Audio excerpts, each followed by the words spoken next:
ನಮಸ್ತೆ friends, welcome back to my channel. Friends, ನಾನು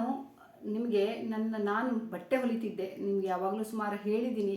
ಅದನ್ನು ಯಾವ ಮಷಿನಲ್ಲಿ ಹೊಲಿತಿದ್ದೆ ನನ್ನ ಬಟ್ಟೆ, ನಾನು ಎಷ್ಟು ವರ್ಷದಿಂದ ಮಷಿನ್ ಯೂಸ್ ಮಾಡ್ತಾ ಇದ್ದೀನಿ ಅಂತೆಲ್ಲ ನಾನು ನಿಮ್ಗೆ ಇವತ್ತು ಈ ವಿಡಿಯೋದಲ್ಲಿ ಹೇಳ್ತೀನಿ. ಆ್ಯಕ್ಚುಲಿ ಫ್ರೆಂಡ್ಸ್, ನಾನು 2016 ಆಗಸ್ಟ್ದಲ್ಲಿ ಮಷಿನ್ ಖರೀದಿ ಮಾಡಿದ್ದೆ. ಸುಮಾರು 9 ವರ್ಷ ಕಳೆದು ಹೋಗಿದೆ. ಆದರೂ ತುಂಬ ಚೆನ್ನಾಗಿ ಯೂಸ್ ಆಗಿದೆ. ಈಗ ಇತ್ತೀಚೆಗೆ ಒಂದು 2 ವರ್ಷದಿಂದ ನಾನು ಸ್ವಲ್ಪ ಕಡಿಮೆ ಮಾಡಿದ್ದೀನಿ. ಯೂಟ್ಯೂಬಿಗೆ ಬಂದ ಮೇಲೆ ಕಡಿಮೆ ಆಗಿದೆ. ಆದರೂ ಹೊಲಿತಾ ಇರ್ತೀನಿ.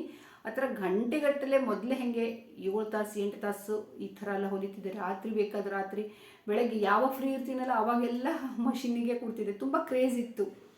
ಬಹಳಷ್ಟು ಬಟ್ಟೆಗಳನ್ನು ಹೊಲಿದ್ದೀನಿ. ನನಗೆ ತುಂಬ ಒಂಥರ ಖುಷಿ ಇದೆ ನಾನು ಹೊಲಿದಿದ್ದು. ಫ್ರಾಕ್ ಹೊಲಿದ್ದೀನಿ ಮಕ್ಕಳದ್ದು. ಎಷ್ಟೆಲ್ಲ ಫ್ರಾಕ್ ಹೊಲಿದ್ದೀನಿ ಗೊತ್ತಾ. ಚೆನ್ನಾಗಿರೋದು ಬಟ್ಟೆನ ತರೋದು, ಫ್ರಾಕ್ ಹೊಲಿಯೋದು ಒಂಥರ ಆವಾಗ ನನಗೆ ತುಂಬ ಖುಷಿ ಕೊಡ್ತಿತ್ತು ಬಟ್ಟೆ ಹೊಲಿಯೋದ್ರಲ್ಲಿ. ಆಮೇಲೆ ಬ್ಲೌಸ್ ಅಂತೂ ಇವತ್ತಿಗೂ ಹೊಲಿತಾ ಇರ್ತೀನಿ. ಮೊದಲು ಭಾಳಷ್ಟು ಬ್ಲೌಸ್ ಹೊಲಿದಿದ್ದೆ, ಜಾಸ್ತಿ ಹೊಲಿತಿದ್ದೆ. ಇತ್ತೀಚೆಗೆ ನನ್ನ ಸೀರೆದಷ್ಟೇ ಬ್ಲೌಸ್ ಹೊಲ್ಕೋತೀನಿ. ಅಟ್ಲೀಸ್ಟ್ ನಮ್ಮ ಬ್ಲೌಸನ್ನು ಹೊಲ್ಕೊಂಡ್ರು ಈಗಿನ ಕಾಲದಲ್ಲಿ ಎಷ್ಟೊಂದು ನಮ್ಮ ಮನಿ ಸೇವ್ ಆಗುತ್ತೆ ಅಂತ ಒಂದೊಂದ್ಸರಿ ಅನಿಸುತ್ತೆ. ನಾವು ಹೊರಗಡೆ ಹೊಲಿಸಿದ್ರೆ ಸಿಂಪಲ್ ಬ್ಲೌಸಿಗೆ 250-300 ಕೊಡಬೇಕಲ್ವ. ಸೊ ನಾವೇ ಹೊಲ್ಕೊಂಡ್ರೆ ಅದೊಂದು ಏನೋ ನಮಗೊಂದು ಖುಷಿನೂ ಕೊಡುತ್ತೆ. ಬ್ಲೌಸ್ ಹೊಲ್ಕೊಂಡಿದ್ದೀನಿ. ಆಮೇಲೆ ನಾನು ಲಾಂಗ್ ಸ್ಕರ್ಟ್ ಎಲ್ಲ ಹೊಲಿತಿದ್ದೆ, ತುಂಬ ಹೊಲಿತಿದ್ದೆ. ನಾನು ಇನ್ನೊಂದು ಬರೀ ಅದನ್ನು ಸ್ವಲ್ಪ ಕೆಲವೊಂದು ಏನೇನಿದೆ ನನ್ನ ಕಡೆ ಅದನ್ನು ಹಾಕ್ತೀನಿ ವಿಡಿಯೋ. ಈಗ ಯಾವುದೂ ಇಲ್ಲ ಜಾಸ್ತಿ. ಈಗ 5-6 ವರ್ಷದಿಂದ ಹೊಲಿದ್ದೆಲ್ಲ ಬೇರೆ ಬೇರೆ ಯಾರ್ಯಾರಿಗೋ ಕೊಟ್ಬಿಟ್ಟಿದ್ದೀನಿ ಮಕ್ಕಳ ಡ್ರೆಸ್ಸು. ಇದ್ದಿದ್ದನ್ನು ಇನ್ನೊಂದು ದಿನ ನಾನು ತೋರಿಸ್ತೀನಿ ಯಾವ್ದಾದ್ರು ನನ್ನ ಬ್ಲೌಸ್ಗೆ ಯೂಸು ಅಷ್ಟೇ. ಆಮೇಲೆ ಈಗ ನಾನು ನನ್ನ ಮಷಿನ್ ಯಾವುದು ಉಷಾದ್ದು, ಅದು ಹೇಗಿದೆ, ಯಾವ ಥರ ಒಳಗಡೆ ಏನೇನು ಕೊಟ್ಟಿದ್ದಾರೆ ಅದರ ಜೊತೆಲಿ, ಅಂದರೆ ಮಷಿನಲ್ಲಿ ಏನೇನು ಆಪ್ಷನ್ ಇದೆ, ಇದನ್ನೆಲ್ಲ ನೋಡೋಣ ಬನ್ನಿ. ಇದು ಉಷಾ ಜಾನಮ್ ಅಂತ ಕಂಪ್ನಿ ಹೆಸರು. ಇದು ನೋಡಿ, ಇದನ್ನು ಫುಲ್ ನಿಮಗೆ ಡಿಟೇಲಲ್ಲಿ ನಾನು ನಿಮಗೆ ಹೇಳ್ತೀನಿ. ಇದು ನೋಡಿ ಲಾಕ್ ಮಾಡೋದು. ನಾವು ಹೊಲಿಗೆ ಎಲ್ಲ ಮಾಡಿದ್ಮೇಲೆ ಲಾಸ್ಟಲ್ಲಿ ಲಾಕ್ ಮಾಡ್ತೀವಲ್ವ, ಇದು ಇಷ್ಟೇ ಪ್ರೆಸ್ ಮಾಡಿದ್ರೆ ಆಯಿತು, ಲಾಕ್ ಆಗುತ್ತೆ. ಅಂದರೆ 2-3 ಸರಿ ಡಬಲ್ ಸ್ವಲ್ಪ ಹಿಂದೆ ಮುಂದೆ ಮಾಡಿ ತಗೊಳ್ಳೋದು. ಇಲ್ಲಿ ದಾರ ಹಾಕೋದು, ದಾರ ಹಾಕಿ ಹೀಗೆ ಇಲ್ಲಿ ತಗೊಂಡು ಈ ಥರದ್ದು ಹಿಂಗೆ ಡಬ್ಬಲಲ್ಲಿ ತಗೊಂಡು, ಆಮೇಲೆ ಇಲ್ಲಿ ಒಳಗಡೆ ಸೂಜಿಗೆ ಹಾಕೋದು. ಇದು ಪಿಕೋ ಫಾಲಿಗೆಲ್ಲ ನಾವು ಅಡ್ಜಸ್ಟ್ ಮಾಡ್ಕೊಳ್ಳೋದು.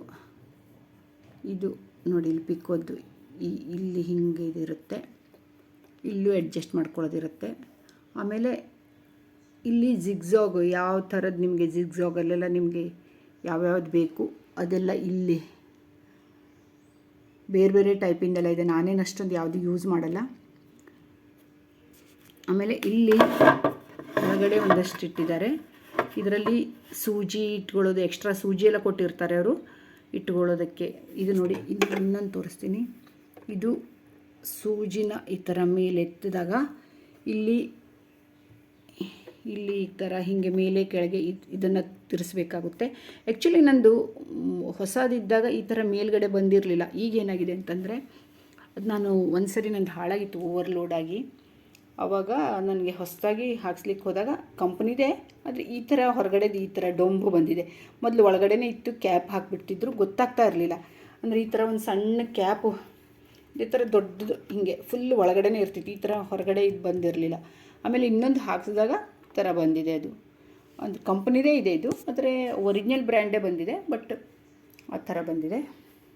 ಇದಾದಮೇಲೆ ನೋಡಿ, ಇಲ್ಲಿ ಒಂದಷ್ಟು ಇಲ್ಲಿ ಹೊರಗೆ ತೆಗೆದಿದ್ದೀನಿ. ಕವರಲ್ಲಿ ಪಿಕೋ ಫಾಲದ್ದು 2 ಫೂಟ್ ಕೊಡ್ತಾರೆ. ಆಮೇಲೆ ಜಿಪ್ ಹಾಕಲಿಕ್ಕೆ ಅಂತ ಈ ಥರದ್ದೆಲ್ಲ ಒಂದು 2-3 ಇದೆ. ಅದರಲ್ಲಿ ಜಿಪ್ ಹಾಕೋದು, ಪಿಕೋ ಫಾಲಿಂದಕ್ಕೆ ಅಂದರೆ ನಾವು ಪಿಕೋ ಮಾಡೋದಕ್ಕೆಲ್ಲ ಬೇಕಾಗುತ್ತಲ್ಲ ಈ ಥರದ್ದು. ಇದು ಪಿಕೋದ್ದು.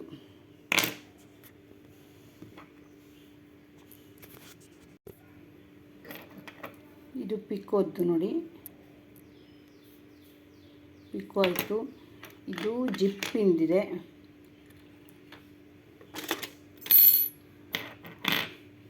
ಇದನ್ನು ಇದರಲ್ಲೂ ಜಿಪ್ಪು ಕುಂಡ್ರಿಸ್ಬೋದು, ಇದರಲ್ಲೂ ಕೂಡಿಸ್ಬೋದು. ಆಮೇಲೆ ಇದು 3 ಈ ಥರದ ಫೂಟ್ ಕೊಟ್ಟಿರ್ತಾರೆ. ನಾನು ಜಾಸ್ತಿ ಇದನ್ನು ಯೂಸ್ ಮಾಡೇ ಇಲ್ಲ ಯಾವತ್ತೂ. ಈ ಪ್ಲಾಸ್ಟಿಕ್ಕಿನ ಇದರಲ್ಲಿ ಜಾಸ್ತಿ ಮಾಡೋದು. ಜಿಪ್ ಹಾಕಬೇಕು ಅಥವಾ ಏನು ಪಿಕೋ ಮಾಡುವಾಗ ಇದೇ ಫೂಟ್ ಯೂಸ್ ಆಗುತ್ತೆ. ಇದು ಜಿಪ್ ಹಾಕುವಾಗ ಬರುತ್ತೆ. ಸಿಂಗಲ್ ಫುಟ್ಟು, ಇದು ಸಿಂಗಲ್ ಫುಟ್ಟು. ಆಮೇಲೆ ಏನೇನೋ ಇದೆ, ನಾನೊಂದು ಅಷ್ಟೊಂದೆಲ್ಲ ಬಾಕಿದೆಲ್ಲ ಏನು ಯೂಸ್ ಮಾಡಲ್ಲ. ಇಲ್ಲಿ ಜಿಗ್ಜಾಗಿಂದ ಅದೇ ತೋರಿಸ್ದಲ್ಲ ನಿಮ್ಗೆ ಯಾವ್ಯಾವುದು ಅಂತ, ಇದೆಲ್ಲ ಸ್ಟಿಚಿಂಗು. ಇಲ್ಲಿ ಇದು 2 ಥರದ್ದು ಕೊಟ್ಟಿದ್ದಾರೆ, ಪಿಕೋ ಫಾಲಿಗೆ ಮತ್ತು ಈ ಜಿಗ್ಜಾಗ್ ಏನಾದರೂ ಎಲ್ಲ ಮಾಡುವಾಗ ಕೆಲವೊಂದಷ್ಟು ಇದಷ್ಟು ಆಪ್ಷನ್ ಇದೆ. ಆಮೇಲೆ ಇಲ್ಲಿ ಒಂದು ಬಲ್ಬ್ ಇಟ್ಟಿದ್ರು ಇಲ್ಲಿ. ಅದು ಬಲ್ಬ್ ತೊಗೊಂಡು ಮಷಿನ್ ತೊಗೊಂಡು 1 ವರ್ಷಕ್ಕೆ ಹೋಯಿತು. ಆಮೇಲೆ ಎಲ್ಲೂ ನನಗೆ ಸಿಕ್ಕಲೇ ಇಲ್ಲ. ಅದು ಇನ್ನು ನಡೆಯುತ್ತೆ, ಬಲ್ಬ್ ಇಲ್ಲ ಅಂದ್ರೂ ಹಾಕ್ಕೊಂಡು ನಾವು ಹಾಗೆ ಸ್ಟಿಚಿಂಗ್ ಮಾಡ್ಬೋದು, ಅದೇನು ಪ್ರಾಬ್ಲಮ್ ಆಗೋಲ್ಲ. ತುಂಬ ಓವರಾಲ್ ನಾನು ಆಲ್ಮೋಸ್ಟ್ ಸುಮಾರು 2016 ತೊಗೊಂಡಿದ್ದು ನೋಡಿ. 9 ವರ್ಷ ಆಯಿತು ನಾನು ಯೂಸ್ ಮಾಡ್ತಾಯಿದ್ದೀನಿ. ಹೆವಿ ಯೂಸ್ ನಾನು ಒಂದು 3-4 ವರ್ಷ ಹೆವಿ ಯೂಸ್ ಮಾಡಿದ್ದೀನಿ. ಇತ್ತೀಚೆಗೆ ಸ್ವಲ್ಪ ಕಡಿಮೆ ಮಾಡಿದ್ದೀನಿ, 2 ವರ್ಷ ಆಯಿತು. ನನಗೆ ಟೈಮ್ ಸಿಗ್ತಾಯಿಲ್ಲ ಯೂಟ್ಯೂಬಿಗೆ ಬಂದಮೇಲಂತೂ. ಮೊದಲೆಲ್ಲ 6-7 ತಾಸು ಕಂಟಿನ್ಯೂಸ್ಲಿ 7 ತಾಸು 8 ತಾಸು ನಾನು ಹೊಲಿತಿದ್ದೆ. ಪರವಾಗಿಲ್ಲ, ಅಂದರೆ 7-8 ತಾಸು ನೀವು ದಿನಕ್ಕೆ 7-8 ತಾಸು ಆರಾಮಾಗಿ ಇದು ಹೊಲಿದ್ರೂ ಸ್ಟಿಚಿಂಗ್ ಮಾಡಿದ್ರೂ ಏನು ಹಾಳಾಗಲ್ಲ. ಇಲೆಕ್ಟ್ರಾನಿಕ್ ಮಷಿನ್ನು ಅಂತ ನಮಗನ್ಸುತ್ತೆ, ಆ ಥರ ಏನಾಗಲ್ಲ. ಆಮೇಲೆ ಇಲ್ಲಿ ನಾನು ಇದೊಂದು ತೋರ್ಸೋಕ್ಕೆ ಮರ್ತಿದ್ದೆ, ಇದು ಮೋಟರು ನೋಡಿ. ಇದನ್ನು ಪ್ರೆಸ್ ಮಾಡಿದ್ರಾಯ್ತು. ಇಲ್ಲಿ ಪ್ರೆಸ್ ಮಾಡಿದಾಗ ಇಲ್ಲಿ ಸ್ವಿಚ್ ಹಾಕ್ಕೊಂಡಿರ್ತೀನಿ ಮೇಲ್ಗಡೆ ಇಲ್ಲಿ. ಆಮೇಲೆ ಇದು ಕಾಲಲ್ಲಿ ಪ್ರೆಸ್ ಮಾಡಿದ್ರಾಯ್ತು.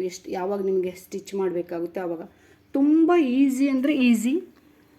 ನಾನು ಕಂಟಿನ್ಯೂಸ್ 7-8 ತಾಸು ದಿನಕ್ಕೆ ಹೊಲಿತಾನೇ ಇರ್ತಿದ್ದೆ. ಏನು ನನಗೆ ಆಗ್ತಾ ಇರಲಿಲ್ಲ. ಮಧ್ಯದಲ್ಲಿ ಸ್ವಲ್ಪ ಬಿಸಿ ಆದಂಗೆ ನಿಮ್ಗೆ ಸ್ವಲ್ಪ ಇದು ಆಯಿತು ಅಂದರೆ ಮಷಿನ್ ಸ್ವಲ್ಪ 1-2 ತಾಸು ಹೊಲಿತೀರಾ, ಬಿಟ್ಕೊಳ್ಳಿ. ಕಂಟಿನ್ಯೂಸ್ ಹೊಲಿದ್ರೂ ಮಧ್ಯೆ ಮಧ್ಯೆ ಗ್ಯಾಪ್ ಕೊಡ್ತಾ ಇರ್ತೀವಿ. ನಾವೇನು ಪೂರೇ ಇಡೀ ದಿನ ಅಂತೂ ಹೊಲಿತಾ ಇರಲ್ಲ ಅಲ್ವಾ. ಒಂದು ಬ್ಲೌಸ್ ಅಂತೂ ಆರಾಮಾಗಿ 1 ದಿನದಲ್ಲಿ ಹೊಲಿಬೋದು ನೋಡಿ. ಸ್ಮೂತಾಗಿ ಓಡುತ್ತೆ ಇದು. ಇದಕ್ಕೇನು ಜಾಸ್ತಿ ಏನು ಇದಿಲ್ಲ. ಆಯಿಲ್ ಕೆಲವೊಂದು ಸರಿ ಆಯಿಲ್ ಬಿಡಬೇಕಾಗುತ್ತೆ. ನಾನು ಇಲ್ಲೊಂದು ಸರಿ ಆಯಿಲ್, ಯಾವಾಗಾದರೂ ಒಂದೊಂದು ಸರಿ ಆಯಿಲ್ ಬಿಡ್ತಾ ಇರ್ತೀನಿ. ಸ್ವಲ್ಪ ಹೊಲಿಗೆ ದಾರ ಎಲ್ಲ ಸ್ವಲ್ಪ ಇದಾಯಿತು ಅಂದರೆ, ಏನಾದರೂ ಹೊಲಿಯೋಕ್ಕಷ್ಟು ಇದು ಬರುತ್ತೆ ಅಂತಂದರೆ. ಆಮೇಲೆ ಇಲ್ಲೊಂದು ಫುಟ್, ಈ ಥರದ ಫುಟ್ಟು.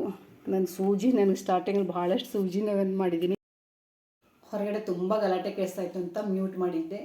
ನಾನು ವಾಯ್ಸ್ ಓವರ್ ಕೊಡ್ತಾಯಿದ್ದೀನಿ ನೋಡಿ. ಅಲ್ಲಿ 2 ಬಾಬಿನ್ ಕೇಸ್ ಕೊಟ್ಟಿದ್ದಾರೆ. ಆಮೇಲೆ ಇಲ್ಲೊಂದು, ಅಂದರೆ ಟೋಟಲ್ 3 ಬಾಬಿನ್ ಕೇಸ್ ಕೊಡ್ತಾರೆ. ಜೊತೆಲಿ ಸೂಜಿನೂ ಕೊಡ್ತಾರೆ ಸುಮಾರಷ್ಟು. ಸೂಜಿ ಅಂತೂ ಭಾಳಷ್ಟು ನಾನು ಸ್ಟಾರ್ಟಿಂಗಲ್ಲಿ ಮುರಿದಿದ್ದೆ ನೋಡಿ. ಇಲ್ಲಿ ಸ್ವಲ್ಪ ಧೂಳೆಲ್ಲ ಕುತ್ಕೊಳ್ಳುತ್ತೆ, ಕ್ಲೀನ್ ಮಾಡ್ಕೋಬೇಕು ಮಧ್ಯೆ ಮಧ್ಯೆ ಯಾವಾಗಾದರೂ ನೋಡಿ. ಬಾಬಿನ್ ಈ ಥರ ಸುತ್ತಕೊಂಡಿದೆ, ತುಂಬ ಚೆನ್ನಾಗಿದೆ. ತುಂಬ ಬ್ಲೌಸ್ ಹೊಲಿದಿದ್ದೀನಿ, ತುಂಬ ಡ್ರೆಸ್ ಹೊಲಿದಿದ್ದೀನಿ, ಬಹಳಷ್ಟು ಇದರಲ್ಲಿ ಸ್ಟಿಚಿಂಗ್ ಮಾಡಿದ್ದೀನಿ. ಅದು ರಿಪೇರಿಗೆ ನಾನು ಜಾಸ್ತಿ ಏನೂ ಖರ್ಚು ಮಾಡಿಲ್ಲ. ಆಮೇಲೆ ಇದು ಒಂದು ಹಾಕ್ಸೋದೇ ಬಂತು ನನಗೆ.